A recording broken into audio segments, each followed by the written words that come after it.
Hey friend, welcome back to Knit Your Stress Away. If you've been wanting to start knitting but you feel like it might be too complicated or too time consuming, this episode is going to change your mind. Knitting is actually way easier than most people think, but I totally get why it feels overwhelming at first. Because when you first look at it, it's like, oh, it looks so nice and so fun and it looks so simple. People are doing it so fast or whatever. And then you're like, looking at the things you need or the skills that you might need or the words that they use, and you're like, oh my God, what is this? This looks like a totally foreign language, and I'm never going to be able to figure that out. Or if I am, it's going to take forever, and I just don't have the time. But today I'm going to break it all down for you. We're going to talk about why knitting is actually super simple once you know where to start and how to get past the overwhelm and the first steps that you can actually start taking today. So let's get going. Welcome to Knit Your Stress Away. I am Nadine Medina, a mom who rediscovered knitting during a stressful season and found it to be the ultimate way to relax, recharge, and reconnect with myself. If you're feeling overwhelmed and wondering if there's a creative outlet that could actually help you feel calmer and in more control, you're in the right place. In this podcast, I'll show you how knitting can be a simple stress-busting tool, even if you've never picked up needles before. So take a deep breath, let go of the chaos for a moment, and let's explore how knitting could become your new favorite way to find calm and joy. All right, mamas, before we dive into today's episode, and I'm super excited about it, I have some exciting news. The enrollment is officially open for the next Knitting Made Simple workshop, and it's happening on March 12th and March 14th. It is a live step-by-step class where I'll walk you through exactly what you need to know to start knitting with confidence. And this time, we actually have 2 time slots, as you just heard. So it's going to be one time, it's going to be in the evening, EST time, and the other one is going to be around the midday lunch hour, and spots are very limited. So if you've been wanting to get this going, to get started, to really get started with confidence, and you have an hour and a half to spare on March 12th or 14th, this is what you've been waiting for. So this is the perfect time to start and to learn, and you can sign up right now. Just check the show notes for the link or head right to theknittingmamas.com/workshop. I am just so excited to be teaching this workshop again, and I cannot wait to see you there. All right, let's talk about why knitting is so much easier than you may think. And I know I talk about this on Instagram all the time because this is my story. I learned knitting when I was 14. So in my mind, I'm like, well, it can't be that hard, right? But when I went back to it, like in 2020, so I had not knitted for 20 years or probably longer. I think it was over 20 years, at least 20 years. I didn't even touch it because I literally forgot that I even knew it. And it just kept popping up everywhere on social media. And, I just kind of heard about it again being a thing and people loving it. And I'm like, oh, wait a minute. I love that too. Actually, I used to. So I could imagine doing that again. But where do I even start? On top of that, I was in a different country. So everything was in a different language. And it's like, this feels overwhelming. Not to mention, looking for the right tools that I need or any of the abbreviations, the lingo, all that stuff. Like it can completely seem overwhelming. And I completely relate to that. So I totally understand if you're thinking like, no, I just don't have the time to sit down and make this happen, even though I really would love to. So this is kind of where I come in and where I'm bridging that gap for you. Number one, we're going to talk about why it isn't as complicated as it might seem, even though I'm completely with you in that boat. I used to be anyway. And number two, I have all the tools that you need or all the things that you need to get started on the right foot. So let's talk about why this is much easier than you might think. Number one, you only need really one basic stitch to get started. There are only really 2 stitches that you need forever. There's different techniques and different combinations of those stitches that then create decreases, increases, patterns, cables, all these pretty things that you can make. But let's not go too fast here. We're going to just start with 1 or 2 basic stitches. One of the biggest myths about knitting is that it's complicated. Like, it may look like it, because You can create endless, amazing patterns, and some of them look extremely complicated. But here's the truth. You really only need to learn 1 or 2 stitches. There's the knit stitch, and then there's the purl stitch, and that's it, right? Once you have those down, you can make anything. You can make scarves, blankets, headbands, dishcloths, whatever you want to make. What I teach in my workshop and in my beginner's guide is actually just 1 stitch. It's just the knit stitch, because you can make all the things I just mentioned with just that 1 stitch. What you will produce with that stitch is called garter stitch. It's a fabric that has these, I always call them squiggly lines. That's what it looks like to me, because they're kind of wavy lines in the fabric that you've definitely seen before. And it makes for the squishiest fabric, and it makes amazing scarves, amazing sweaters, cardigans, like all the things. So this is quite literally all you need. Of course, you need to know how to cast on and cast off, but that is easy. And I'm going to teach you all of that in either the workshop or inside of the guide. So up to you which one of those you want to do, or both, to double up and make sure that you really get it down. Number 2, you do not need a ton of supplies. If you have ever walked either into a craft store or gone online on a website where you can buy yarn and you're overwhelmed by all the options, I hear you. But just to begin and to start and make one thing, all you need is 1 pair of what I recommend circular knitting needles. Those are the knitting needles that are connected by a cable in the middle, so they are attached to each other. And 1 ball of really easy, chunky, bigger yarn. And I have actual real recommendations for those too, and I'm going to put them in the show notes so you can see which ones I highly recommend any beginner to start with, because it's just the yarn that I recommend knits up really quickly. It is great feeling on your hands and also on the finished project to wear. And it comes in the most amazing colors. And on top of that, it's also not 100% wool, which can come in handy if you happen to be a little sensitive to wool, which a lot of people are. So this is why I'm recommending these. And of course, it goes with a certain size of needle, and I have a recommendation for that as well. And not to overwhelm you, just go check the show notes and you can find the links over there. But that's literally it. You do not need fancy tools, expensive supplies. Those 2 things will get you going. And the third thing that you might also want to grab is a tapestry needle, which is just a blunt sewing needle. It's a little bit thicker, where you can use for yarn and weave in your ends once you finish with your project. When you do a beginner project, which by the way, we talked about in the last episode of this podcast, so go back and check episode 76. If you make one of those, you're going to have literally 2 little strings that you're going to have to weave in at the end of your project. Not overwhelming, totally easy. You can do this.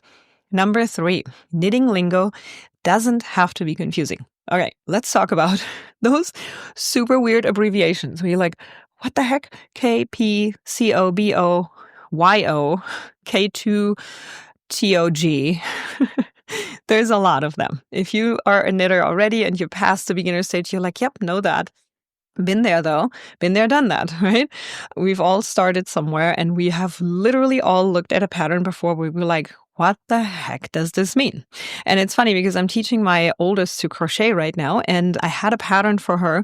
She looked at it and she was like, yeah, okay, I have no idea what that says. Can you just show me how to do it? And it was, I think it was 2 or 3 different rows that she had to repeat over and over. So I just showed it to her, and then she just went on. So she didn't even learn the abbreviations yet. But if you've ever looked at a knitting pattern and felt like you needed a decoder, you're not alone. This is exactly why I created the knitting cheat sheet.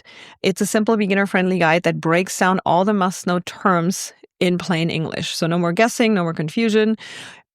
If you don't have that one yet, go grab it from the show notes. It's free. It'll make everything so much easier to start.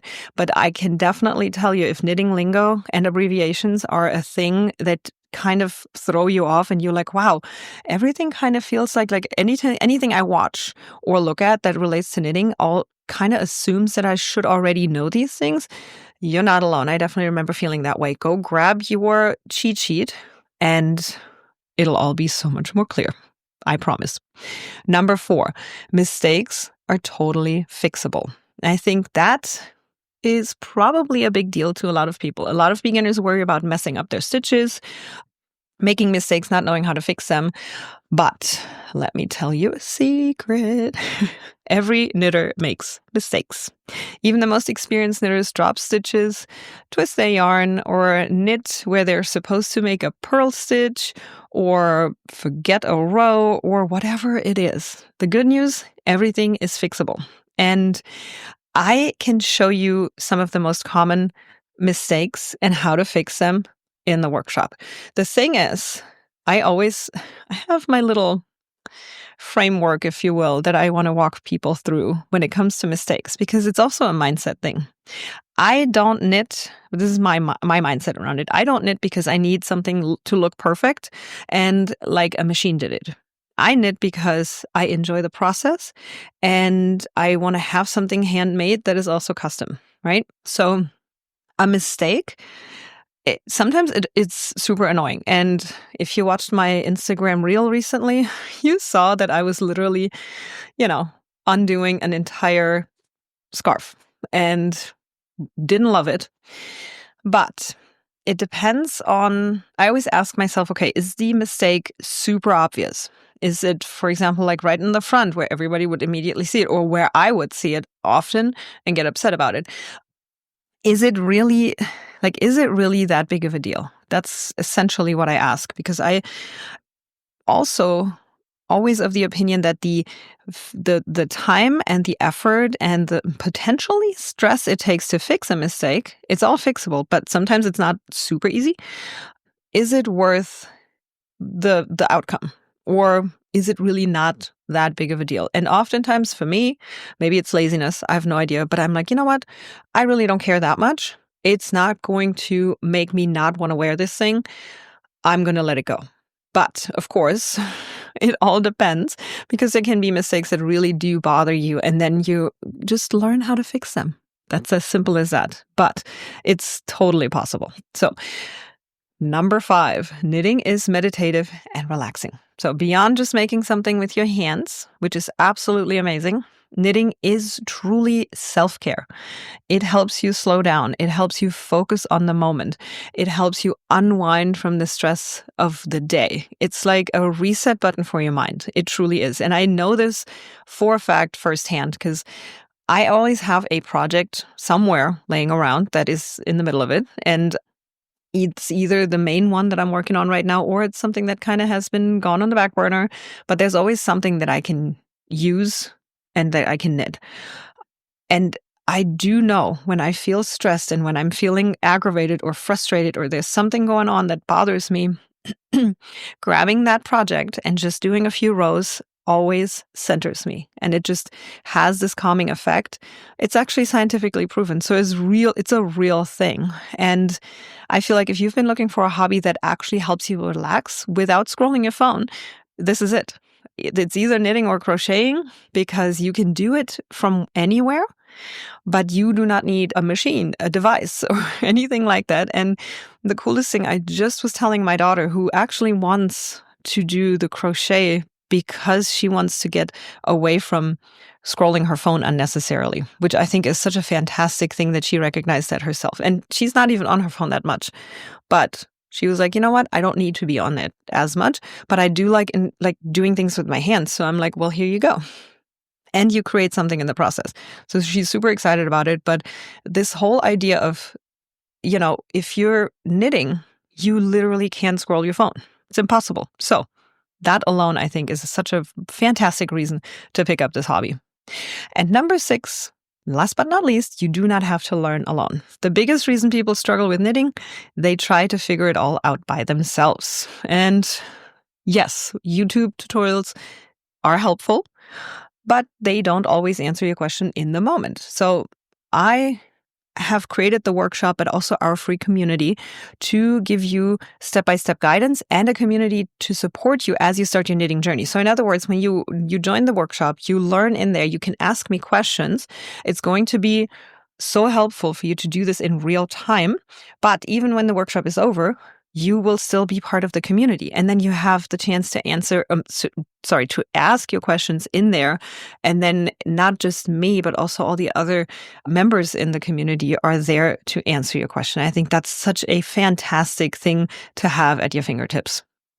So I truly hope that this episode helped you discover why knitting is so much easier than you may have thought in the past, or, taken a little bit of that overwhelm feeling out, and how you can actually take your first steps to get started. So to recap really quickly, if you haven't downloaded the 3 things you need to start knitting cheat sheet yet, and if you're feeling like, I totally need to know exactly what to buy, exactly where to buy it, exactly what to do next, that's your thing. And you can kind of read up on the knitting lingo in there as well. The knittingmamas.com/start is where you can grab the cheat sheet.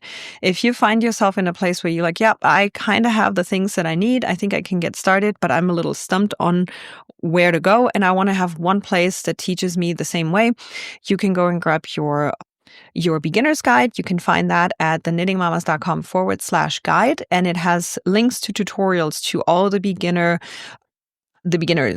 techniques, the cast on, the knit stitch, the cast off, why you need a gauge swatch and how to make one, and of course, some beginner friendly links to patterns that I highly recommend. And of course, again, the workshop is now open. The registration for the workshop, it all goes down on March 12th and March 14th. The workshop is available for $49, and it's all live, hands-on guidance. Plus, you get the recording after the fact, so you can rewatch it anytime to kind of go over it again. Remember, spots are limited. Grab yours now. The link is in the show notes, or you go to theknittingmamas.com/workshop. I cannot wait to knit with you. And I will, of course, also see you back here on the podcast next week. Same time, same place. I hope you have a wonderful week. Thanks so much for hanging out with me on today's episode. I hope you're walking away with a bit more inspiration and a few ideas to make your self-care a priority. If today's chat gave you a little boost, I'd love it if you could leave a 5-star review on iTunes. This helps other moms discover the podcast and start finding more calm and creativity in their day as well. And don't forget to join us over in the Knitting Mamas community on Facebook by going to theknittingmamas.com/group. Thanks again, and remember, you deserve time for yourself to recharge and feel your best. Catch you next time on the Knit the Stress Away podcast.